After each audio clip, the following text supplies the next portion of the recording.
சீமான் ஈரோடு இடைத்தேர்தல் பிரச்சார மேடையில் பேசின ஒரு பேச்ச தென்கட்சி கோ சுவாமிநாதன் அவர்கள் சொன்ன ஒரு விஷயத்தோட இணைத்து ஒரு காணொளி சமூக வலைதளங்கள்ல வைரல் ஆயிட்டு இருக்கு. உண்மையிலேயே இத கேட்டா நல்ல சிரிப்பு வருது. தென்கட்சி சுவாமிநாதன் அன்னைக்கே சீமான நல்லா எடை போட்டுட்டாரு அப்படின்னும் இந்த காணொலியில மென்ஷன் பண்ணிருக்காங்க. நீங்க பார்த்து ரசிங்க. நீ சீரி சீஃப் மினிஸ்டர் தமிழ்நாடு சீமான் இருக்கும்போது ஒரு தடவை சிரிடா, டேய் சிரிடா.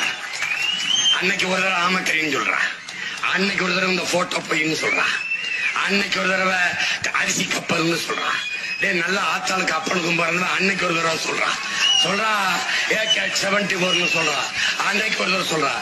இதய நோய் வராத இருக்கிறவங்க யாருன்னா பைத்தியக்காரங்களுக்கு இது வரைக்கும் ஹார்ட் அட்டாக்கா வந்தது இல்லையா? டாக்டர்கள் தான் சொல்றாங்க பைத்தியக்காரனுக்கு ஹார்ட் அட்டாக் இது வரைக்கும் வந்ததே இல்லை. ஏன் அவனுக்கு வர்றது இல்லைன்னா, நான் இப்ப இந்த நாட்டுக்கு பிரதம மந்திரி ஆகணும்னு நினைக்கிறேன்னு வைங்களேன், உடனே என் இருதயம் வேகமா வேலை செய்ய ஆரம்பிச்சிருது. எப்படி எந்த கட்சியில சேர்றது, எங்க போய் நிக்கிறது, யாரை போய் பிடிக்கிறது, எப்படி பணம் செலவு பண்றது, எப்படி டெல்லிக்கு போறது, எப்படி பிரதம மந்திரி ஆகிறதுன்னு என் இருதயம் வேகமா துடிக்க ஆரம்பிச்சிருது. அந்த ஒரு துடிப்புக்கும் இன்னொரு துடிப்புக்கும் நடுவில் இருக்கிற ஓய்வை நான் குறைச்சிடுறேன். நான் பிரதம மந்திரி ஆகணும்னா இவ்வளவு அவஸ்தைப்பட வேண்டியிருக்கு. ஒரு பைத்தியக்காரன் பிரதம மந்திரி ஆகணும்னா அவன் ஆனதாக நினைச்சிடறான்.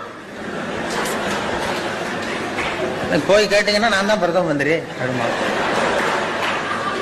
அவன் எலெக்ஷன்ல நிக்க வேண்டியதில்லை, ஒன்றும் பண்ண வேண்டியதில்லை.